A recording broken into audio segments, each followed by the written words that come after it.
राधे राधे।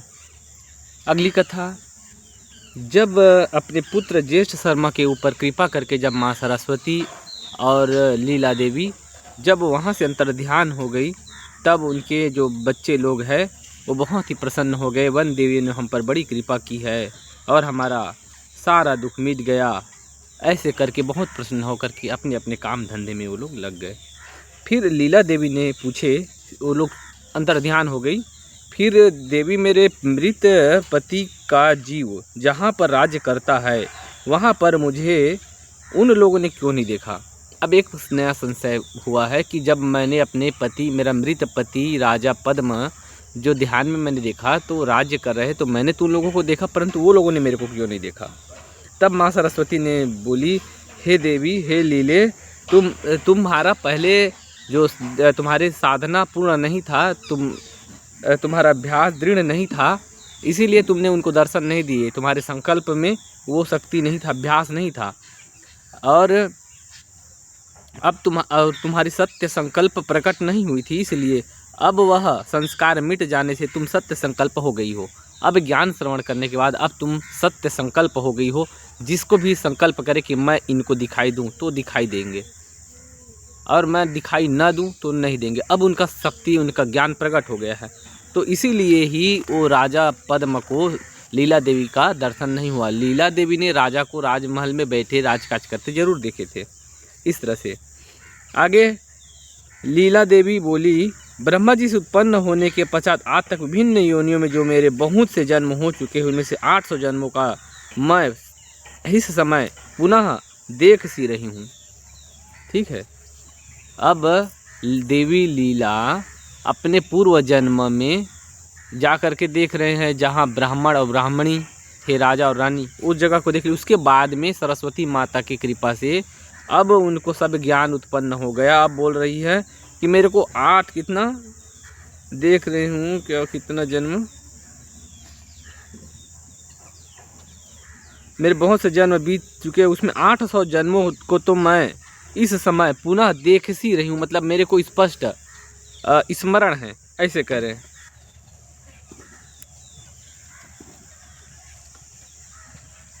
उसमें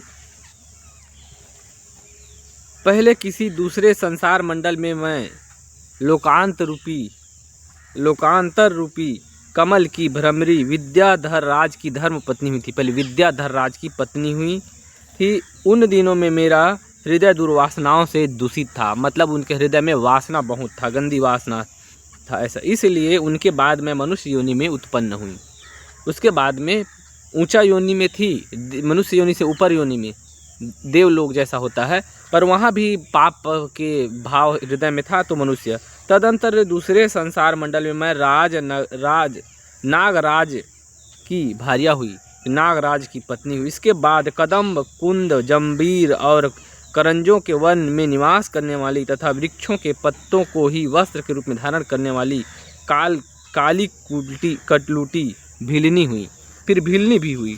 तदंतर कुल मिला के बहुत सारे तदंतर पुरुषत्व रूपी फल देने वाले कर्मों के परिणाम से 100 वर्षों तक सौराष्ट्र देश में श्री संपन्न राजा होकर रही। देखिए, स्त्री पुरुष स्त्री बन सकता अलग अलग जन्मों में।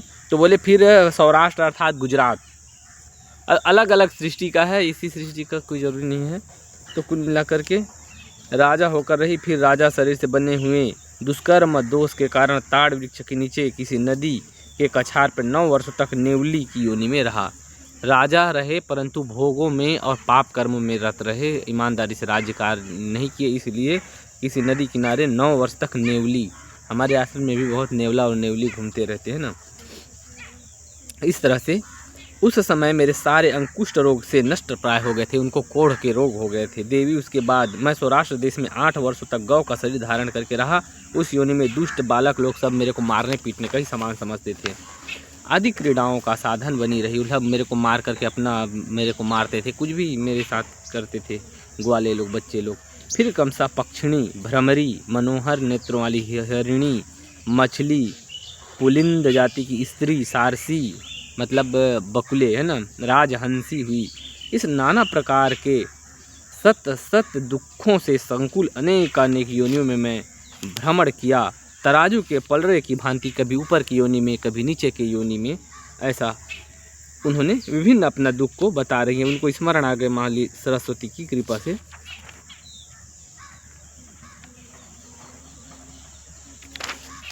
इस तरह से सब उनको स्मरण हुआ। फिर वशिष्ठ जी कहते हैं जंगल के छेद से जो किरणें घर में आती है। उसके बाद वो लीला देवी ने बोले कि मैं जो राजा पद्म जहाँ मेरे को दिखाई दे, हे माँ सरस्वती, मैं उस सृष्टि में जाना चाहती हूँ। तब सरस्वती माता ने बोली कि हे लीले, तुम फिर से चलो उसी जो जहाँ जिस सृष्टि में वो लोग है, वो कौन सा सृष्टि है, जो पंडित और जो ब्राह्मण और ब्राह्मणी के घर के अंदर में सृष्टि, जो घर है उसमें उसके अंदर में जो सृष्टि निर्मित होकर के राजा रानी बने थे, उस सृष्टि से अंतर ध्यान होके उस घर में गई जो पिछले जन्म में थी। अब वहाँ से फिर से सीधा जाना है जहाँ राजा पद्म अभी मरने के बाद में फिर जहाँ राजा बना है। तो वहाँ निकल रहे हैं।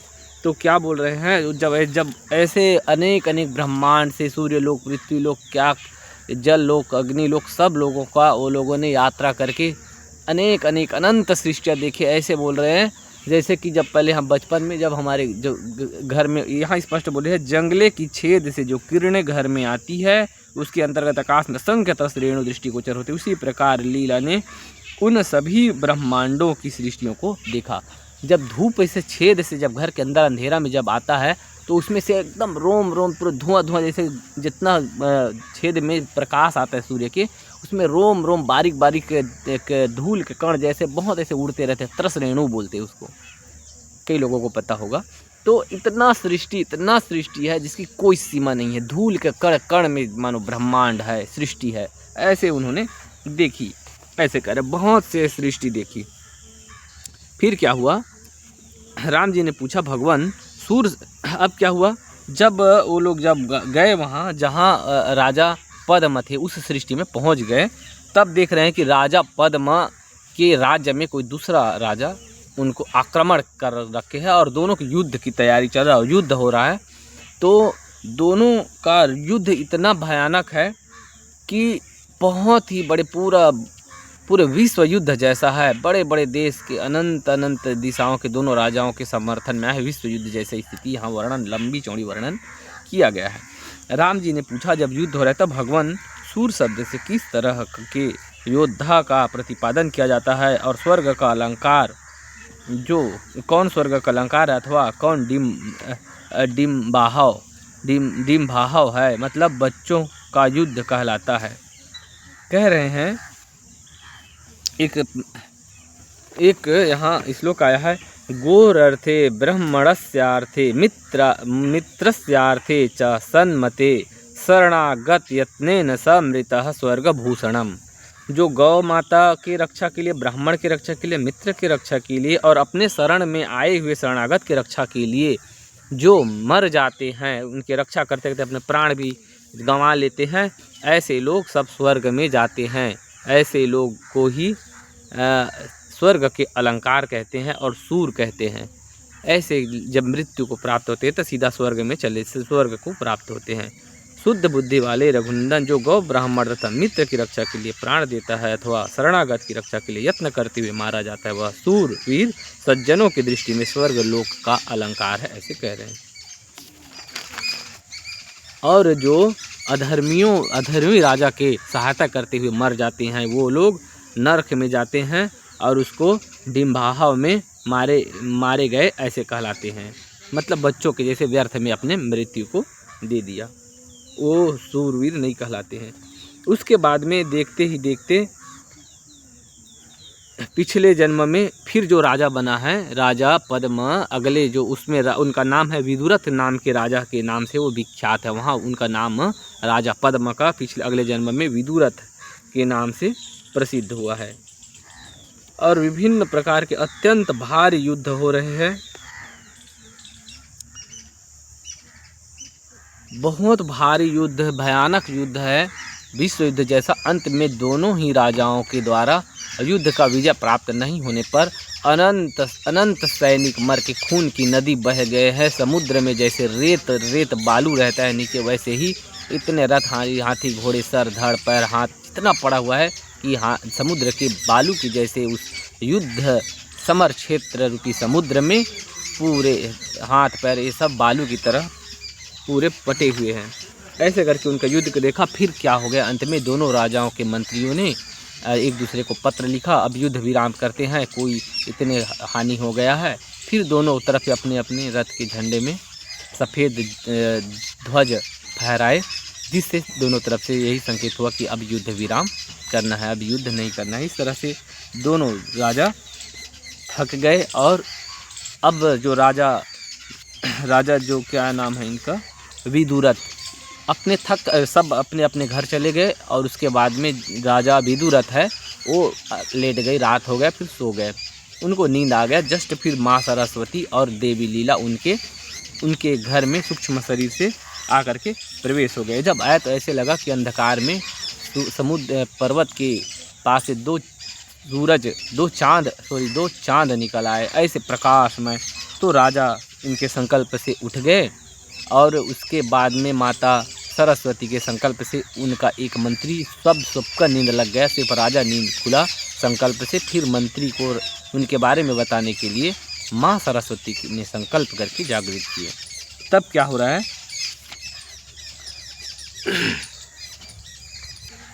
अब क्या था, लीला को बताना था। उनके राजा जो पति है, जो मृत्यु के बाद संकल्प से विदुरथ नाम के राजा के रूप में संकल्प देख रहे हैं, अपने आप को देख रहे हैं वो, तो उनके बारे में उनके मंत्री को जगा करके माँ सरस्वती उनके सामने लीला के सामने में वो बता रहे हैं। अब उनका मंत्री निवेदन कर रहे हैं, हे देवियों, प्राचीन काल में एक कुंदरथ नाम के राजा हो गए जो इक्ष्वाकु वंश में उत्पन्न हुए थे। ये वो इस सृष्टि का ऐसे नहीं समझना, अनंत सृष्टि के अंदर सृष्टि है, तो इस सृष्टि का नहीं है, ये वास्तविक में है ना, राम जी के इक्ष्वाकु वंश नहीं है, ये दूसरे सृष्टि का है। तो वे परम शोभाशाली थे। उनके नेत्र कमल के समान थे, बहुत सुंदर थे, अपनी भुजाओं से भूमंडल पर आच्छादित कर लिया था अपने राज्य। और उन्हीं नरेश के भद्ररथ नाम के पुत्र उत्पन्न हुआ। उसके मुख की कांति चंद्रमा के समान थे। उन भद्ररथ के विश्वरथ के बृहदरथ के सिंधुरथ के शैलरथ के कामरथ के महारथ के विष्णुरथ के पुत्र नभोरथ हुए। और ये हमारे राजा उन्हीं महाराज नभोरथ के पुत्र है। ये अपने पिता के समान के महान पुण्य पुंजों के फलस्वरूप क्षीर सागर में चंद्रमा के समान प्रकट हुए, ऐसा वैसा। और ये विदुरथ के नाम से विख्यात है। तो ऐसे वहाँ सृष्टि में भी मरे हैं, उनका मुर्दा भी पड़े हुए हैं घर में, और उनको कहाँ वहाँ जाकर के उनके मंत्री बता रहे हैं, उनके आपने सुना होगा कितने पीढ़ी से वो आ रहे हैं, ऐसे उनके मंत्री ने बताया। तब लीला देवी को समझ में आया कि सब मन के संकल्प से वो उस सृष्टि में वो विदुरथ बन गए, राजा पद्म, उधर उनके शरीर का मुर्दा भी नहीं जला है। ठीक है, तो ये सब बता रहे उनको लीला देवी की ज्ञान की प्राप्ति के लिए। इस तरह से राजा विदुरथ के बारे में उनके मंत्री ने पूरे कथा कहानी बता दी। उसके बाद में माँ सरस्वती ने राजा विदुरथ को बोले, हे राजन, आप ध्यान करके अपने पूर्व जन्म के बारे में आप चिंतन करिए। तो माँ सरस्वती उनके सर पे वरद हस्त रखती है और उसके बाद में ध्यान करके उनके कृपा से अपने पूर्व जन्म को देखते हैं। उसके बाद में उनको समझ में आया, हे भगवान, अभी मेरा मृत्यु हुआ है, मेरा शरीर अभी भी उधर ही पड़ा है और अभी मैंने कितने पीढ़ी देख लिया। ऐसे करके उनको बहुत आश्चर्य हुआ। राजा ने पूछा, देवियों, मुझे जो अनेक कार्यों का अनेक परदादा बचपन के बोल रहे, इस जन्म में मेरे को इतना बंधु की स्मरण हो रहा है, इसका क्या कारण है? इस तरह से प्रश्न कर रहे हैं।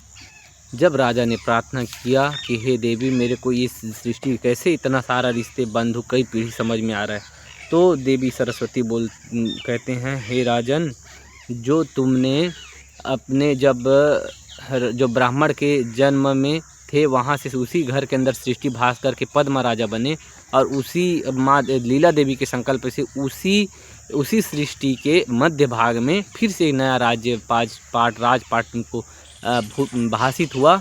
सब संकल्प के भ्रम का जगत है, मिथ्या है। और हे राजन, न हम लोग जो दिखाई दे रहे हैं और ये जो विदुरथ देह दिख रहा है ये भी सत्य नहीं है। पर्वत ग्राम तुम्हारे शत्रु मित्र हम लोग भी सब सत्य नहीं है, सब कुछ मिथ्या है। और तुम इस जन्म में 70 साल तुम्हारा उम्र हो गया, उधर तुम्हारा शरीर अभी भी पड़ा है, सब संकल्प से भासता है, भ्रम से जैसे स्वप्न जगत होता है। इस तरह से आगे कथा कल। राधे।